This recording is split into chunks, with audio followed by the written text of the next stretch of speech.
याद रखना, मैंने एक बार कहा था कि बटेंगे तो कटेंगे। देखिए, इस एकता से सर्वाधिक परेशानी किसको? ने जाति की दुकान खोल करके सामाजिक एकता को छिन्न भिन्न करने का ठेका ले रखा है। से राहुल गांधी, अखिलेश यादव, तेजस्वी यादव जाति जाति जाति जाति जाति जाति जनगणना की बात करते हैं, सिर्फ जाति की पॉलिटिक्स करते हैं। देव और दानव, सुर और असुर हमेशा से धरती पर रहे हैं। देखना है, आओ कुंभ में देखो कहां जातिवाद है। केवल और केवल विदेशी जूठन खाने वाले लोग हमें बदनाम करने का काम करते हैं। इनको इससे ज्यादा नंगा गिरने की आवश्यकता नहीं है। तो कभी कभी आश्चर्य होता है, ये वक्फ बोर्ड है या कोई माफियाओं का बोर्ड है। याद रखना, एक एक इंच लैंड लेंगे। जब इनका बीज नहीं फूटा था, हमारी कुंभ की परंपरा उससे पहले से। पुराने विवादों पर को बंद करके रखो, इनको फिर से कुरेदने की जरूरत नहीं है। तो उनको आप क्या कहेंगे योगी जी? पुराना जख्म का उपचार होना होता उससे है, नहीं तो कैंसर हो जाता। हिंदू धर्मस्थलों को नष्ट करोगे और तब भी शांति के पैगाम के दूत बनकर के घूमते हो।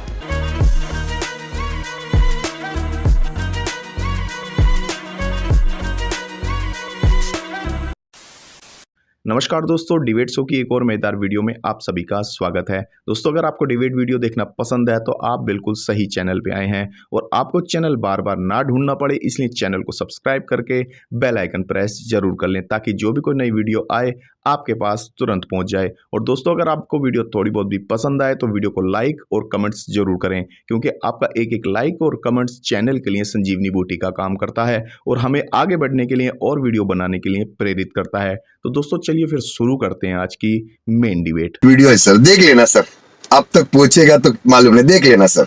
राष्ट्रीय एकता और हिंदू एकता को लेकर, और योगी जी ये संयोग की बात है कि आप मुख्यमंत्री भी हैं और आप महंत भी हैं, और ऐसा कार्यक्रम आपके समय में हो रहा है और आपके जैसे भगवा धारण किए करोड़ों साधु संत प्रयागराज में मौजूद होंगे। तो मेरा सवाल यह है योगी जी, सीधा सवाल है कि क्या महाकुंभ, इस बार का महाकुंभ राष्ट्रवाद के साथ हिंदू एकता और सनातन को शिखर पे ले जाने का एक बहुत बड़ा अवसर है? देखिए, सनातन तो हमेशा शिखर पर ही रहा है, इसलिए सनातन है।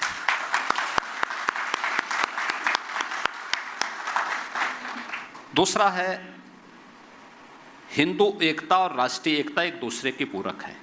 याद रखना, मैंने एक बार कहा था कि बटेंगे तो कटेंगे जी।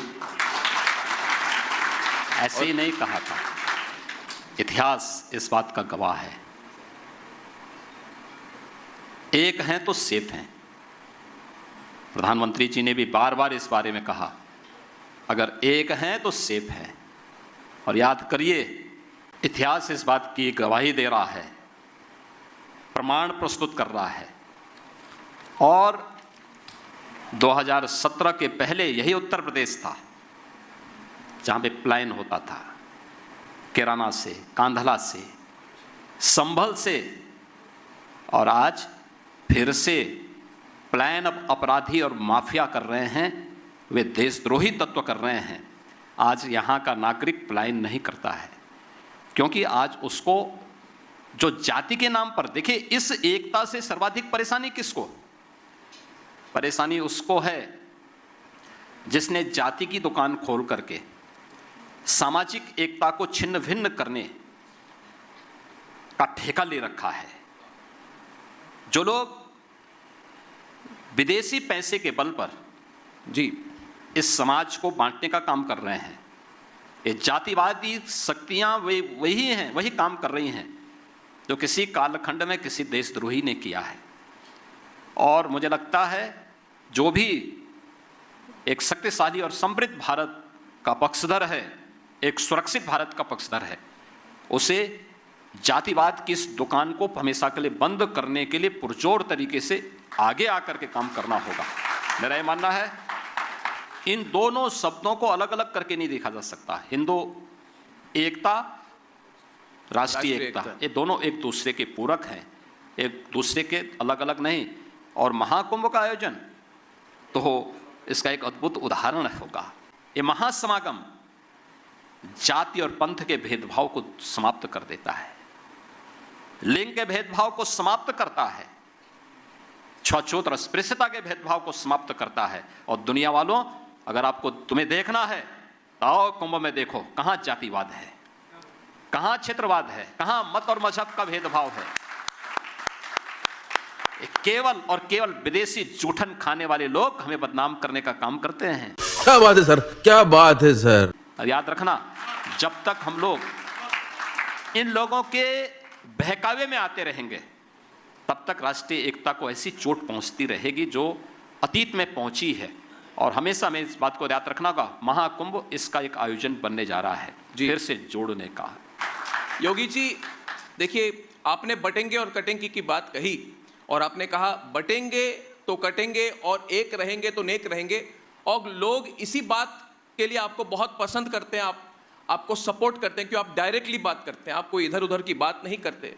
अब अखिलेश जी कहते हैं कि ये लैब में तैयार किया गया एक नारा है।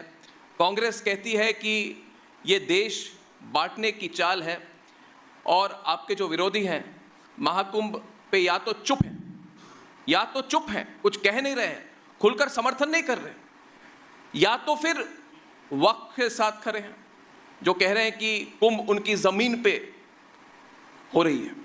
तो मैं चाहता हूं कि आपने बटेंगे और कटेंगे की बात कही, अपने प्रतिद्वंदी जो है, आपके जो ओपोनेंट है, वो जैसे स्पिन देते हैं। दूसरा उसके साथ जुड़ा सवाल, क्योंकि आप इस पर विस्तृत तौर से कहे, सवाल लोगों के मन में यह भी है योगी जी कि ये समागम होगा, एकता होगी, क्या महाकुंभ के बाद में एकता रहेगी? क्योंकि जिस तरह से राहुल गांधी, अखिलेश यादव, तेजस्वी यादव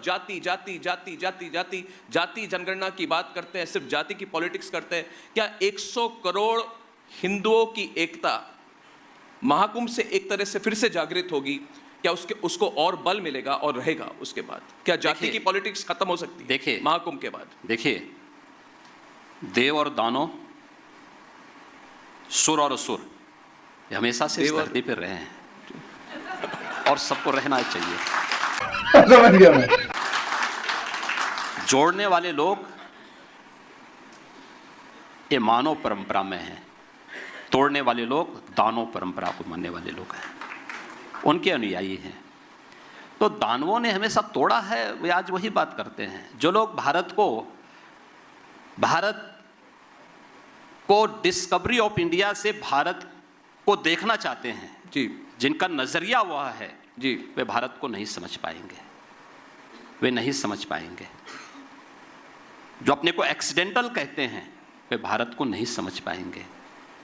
भारत को वही समझ पाएगा जो भारत की इस आध्यात्मिक परंपरा को,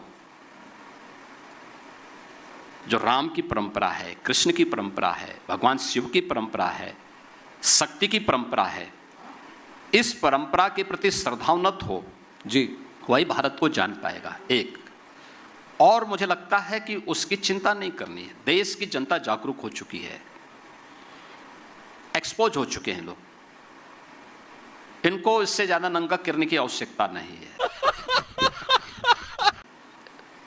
क्योंकि हमें तो कभी कभी डर लगता है कि कहीं इससे ज्यादा इनको और एक्सपोज करें तो कहां ये मुंह दिखाने लायक बचेंगे, कहीं नहीं बचेंगे।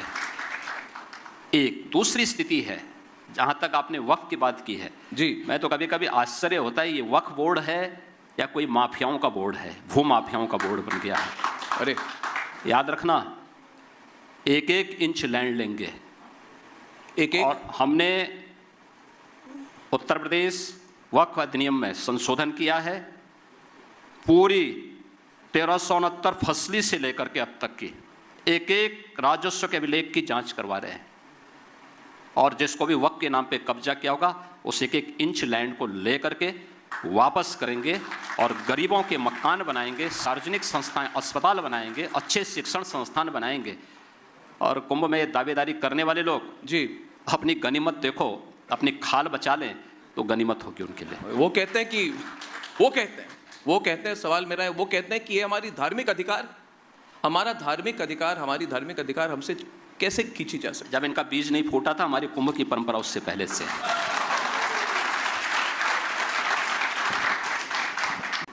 संभल के बारे में सारी चीजें पहले से तय हैं। आज आप देख रहे होंगे कैसे एक एक करके वहां पर संभल का इस्लामीकरण हुआ, कैसे वहां पर पूरी तरह एक एक चिन्ह नष्ट किए गए, हिंदू विरासत से, सनातन धर्म की विरासत से जुड़े हुए स्थलों को कैसे नष्ट किया गया, तालाबंद कर दिया गया, कुएं पाट दिए गए, बावड़ियां पाट करके घर बना दिए गए, सब कुछ कर दिया कंक्रीट लगा दी गई। गया। और लगातार वहां दंगे होते थे, कोई सरकारें नहीं बोलती थी।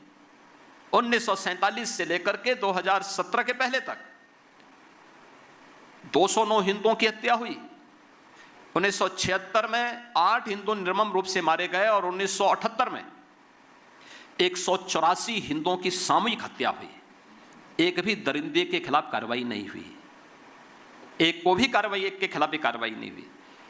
और उसके बाद भी लोग शांति के पैगाम लेकर के घूमते हैं, यानी गरीबों के घर उजाड़ोगे, हिंदू बेटी और हिंदू बहनों की सुरक्षा में सेंध लगाओगे और तब भी शांति का पैगाम लेके घूम रहे हो। हिंदू व्यापारियों के प्रतिष्ठानों पे कब्जा करोगे, हिंदू धर्मस्थलों को नष्ट करोगे और तब भी शांति के पैगाम के दूत बनकर के घूमते हो। 1526 में मीर बाकी, ये वही दरिंदा है जिसने अयोध्या में राम जन्मभूमि के मंदिर को अपवित्र किया था 1528 में। और 1526 में संभल में श्री हरि विष्णु के 10वें अवतार से जुड़ा हुआ श्री हरि का जो मंदिर है, उस मंदिर को तोड़ करके उसके ऊपर एक मस्जिद नुमा ढांचा खड़ा करने का काम किया था। मैं पूछना चाहता हूं, इनके पास 500 वर्षों से अधिक का इतिहास नहीं, और मैं कहता हूं मेरे पास 5000 वर्ष से पुराना इतिहास है। मैं प्रमाण दे रहा हूं। पुराने विवादों पर को बंद करके रखो, उनको फिर से खुरेदने की जरूरत नहीं है, तो उनको आप क्या कहेंगे योगी जी? देखिए, पुराना जख्म का उपचार होना बहुत आवश्यक है, नहीं तो कैंसर हो जाता हो। उसका समाधान होना बहुत आवश्यक है, क्योंकि ये उपचार की प्रक्रिया के साथ, अन्यथा कितनी भी कीमोथेरेपी और रेडियोथेरेपी आप देते रहेंगे, उसका समाधान नहीं होने वाला है। सर्जरी एक बार होगी और उस सर्जरी के लिए हमें तैयार रहना होगा।